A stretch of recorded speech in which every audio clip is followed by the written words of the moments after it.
Have you ever decided to take a rest night and not do anything and immediately start to have thoughts that are very critical, saying, wow, you're really lazy. You really need a rest night? How can you do this? You have so much to do. This is why you always fail, whatever it sounds like. Yeah, I've been there too. This is kind of that perfectionist voice that many of us have. Well, in today's episode, we're going to talk about what that voice actually is. It's your inner critic. And no, it's not telling you the truth. And by the end of the episode, I'm going to give you one sentence that will help you disarm it so that way it's not driving the bus of your life. Let's dive in. 1, 2, Welcome to Authenticity Lab. This is season 2 of the podcast where we look at how connecting with our authentic selves allows us to thrive in uncertainty. I'm Dr. Kelsey Miles. I'm a musician, a songwriter, and also a chemistry professor. I use my science brain and also my music to help me understand my world within and the world around me. We're in the calibration phase of my Calibrate Experiment Optimize framework. And calibration is not about perfection. It's all about being radically honest about where we're at. Kind of like calibrating an instrument before you run the experiment.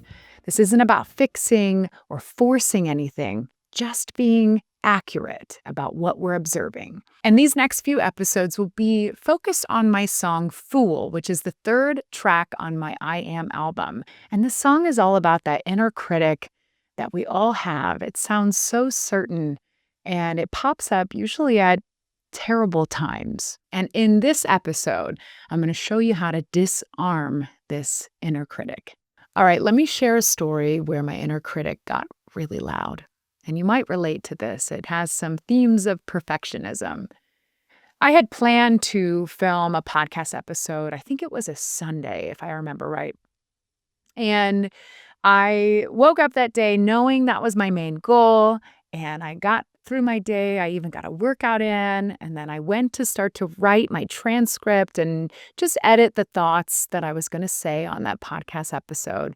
And as I was starting to work on it, my brain was just not firing in the way that it needed to get the thing done.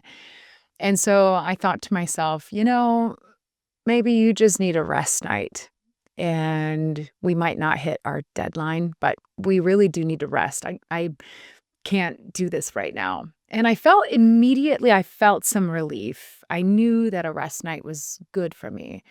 But also at the same time, I had thoughts that were not very nice. I had thoughts in my head that were like, wow, look at you. You're failing. You had a deadline and now you aren't going to reach it. You're being lazy. That came up big time. And I felt terrible, actually. Resting in general has always been really tough for me because when I feel like I'm not actively producing something, I feel guilt and shame for feeling like I'm not producing things. And we've talked recently about shadows and the fears that we have, the parts of ourselves that we hide. And that's one of mine, is feeling like if I'm not useful, then I'm not good, I'm not worthy, and that's a shadow that I'm still working with. And what happened was when I actually listened to my body and knew I needed a rest night, my inner critic spoke up very loudly and critiqued me. And in a way, that resistance that I felt, it felt so true. It was so certain that this was a terrible idea. Yet I couldn't help but realize I needed a rest night. That mental gymnastics between knowing what you need and then hearing a voice in your head saying, that's not okay. What you need is not okay. It's really hard to deal with. And something we're going to talk about in this episode is this one phrase you can use that absolutely disarms the inner critic. And this is what I used. I said this to my inner critic, and then I was able to, I think I just hung out with my cat, Rhodey. Encore's right behind me if you're watching the video. And we just sat on the couch and I think I had some chocolate and then I went to bed because I knew it was the right thing to do. Now, here's what I told my inner critic, and I said it out loud. I repeated what it said, but I added this phrase. I said, the story I'm telling myself is that if I don't film this episode tonight, I'm a failure. The story I'm telling myself is if I don't film this episode tonight, I am being lazy. And when I said those, I repeated the same words my inner critic was using. And I use the story I'm telling myself is right before whatever the inner critic is saying. It disarmed that statement. It disarmed the certainty in that voice. In a way, it allowed me to pause and go, that is a story that I'm telling myself, and I write the story of my life. I get to choose. Let's break this story down using the scientific method. So my question really was, should I film this episode even though I'm extremely tired? And my hypothesis was that this episode isn't going to go well if I'm really tired.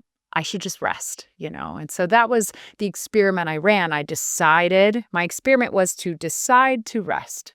And the data that I collected was that my inner critic spoke up very loudly to let me know I was being lazy and that I was a failure.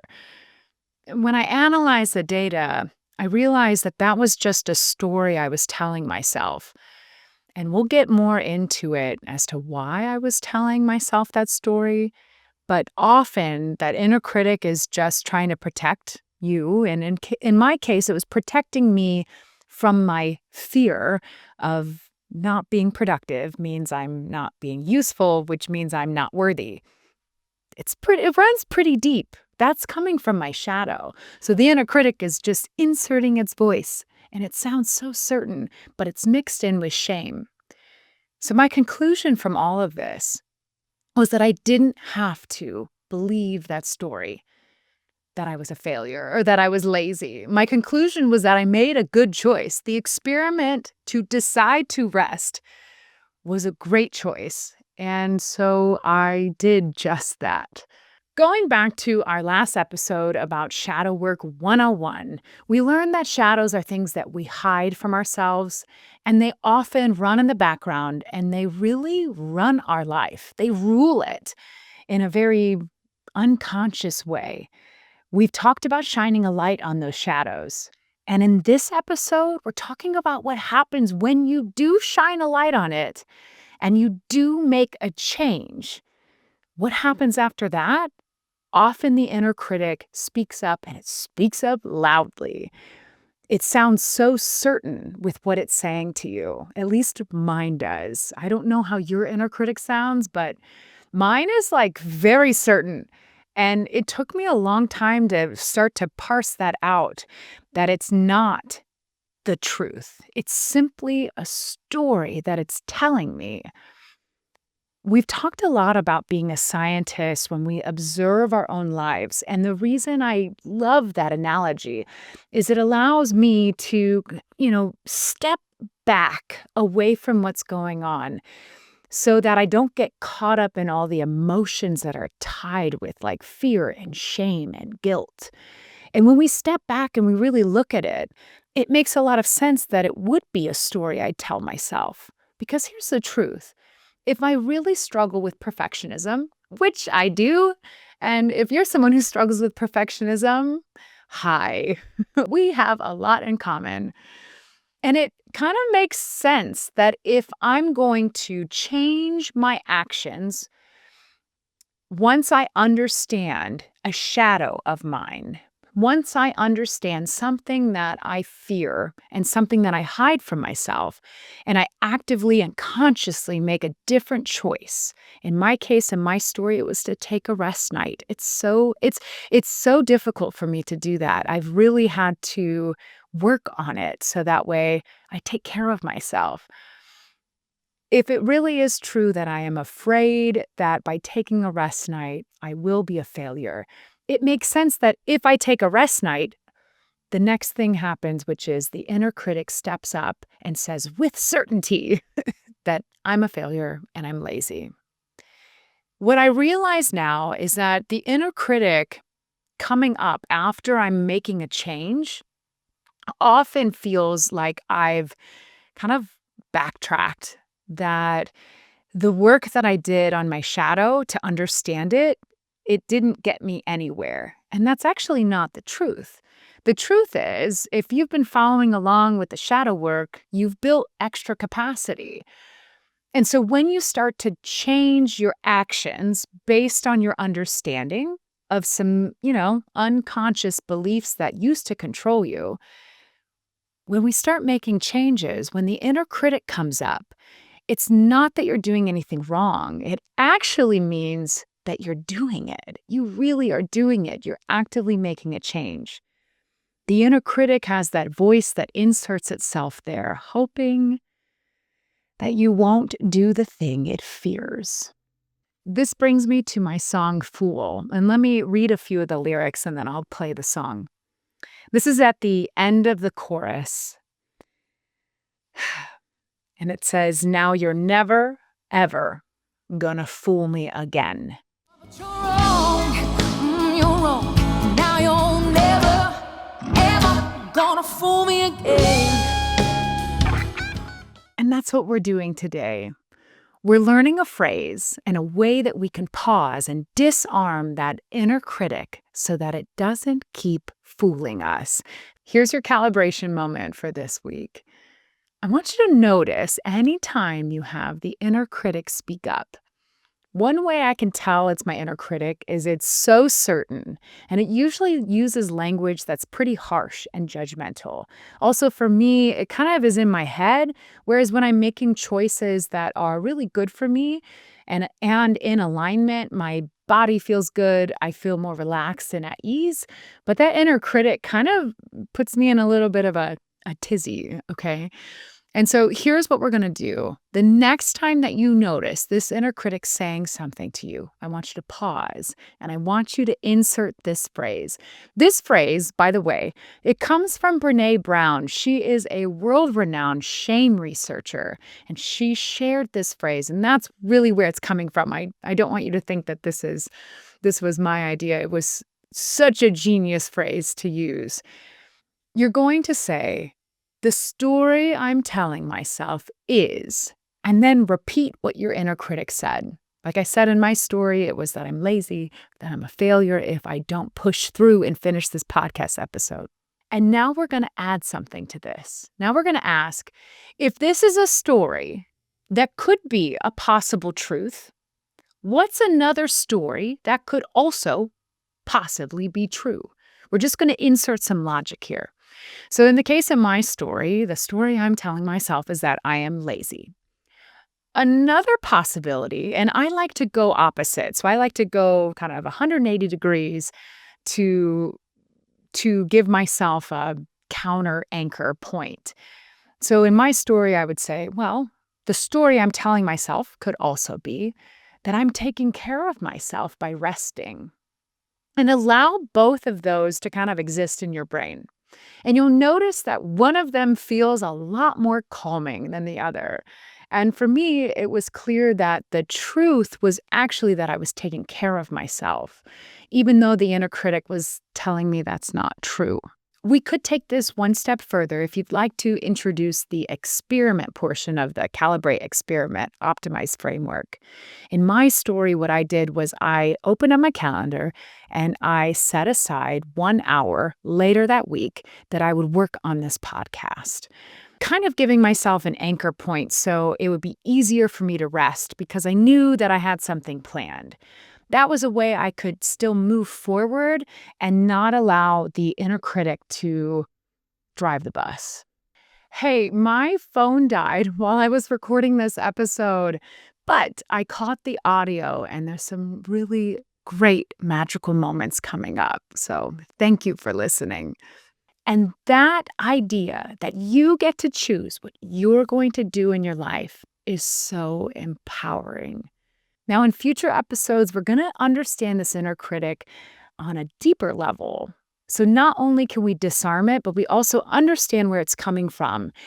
And we're going to give it a new role in our lives. I want to leave you with one potential pitfall that I fall for all the time. And it never has worked for me.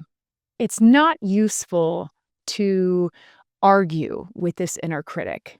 It's not useful to push back against it.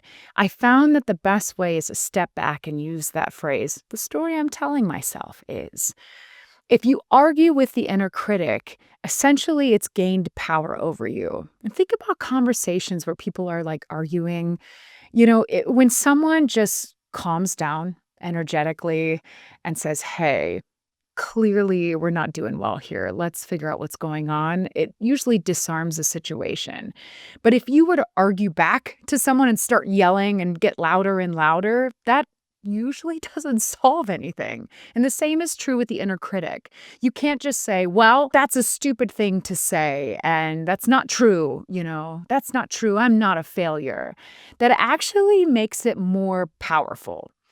So it's really important to come up with an opposite truth, something that is very different that could also be true, to allow yourself to then choose which one to act on. So in a way, I think the inner critic will always be there.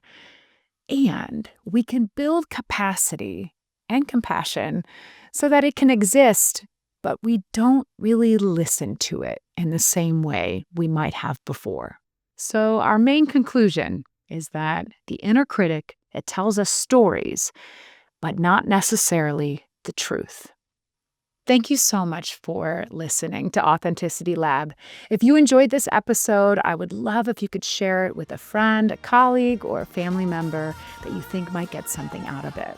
Also, if something came up for you in this episode, please email me at kelsey@kelseymiles.com. I'll be back next week with a new life story so we can better understand this inner critic that we all have.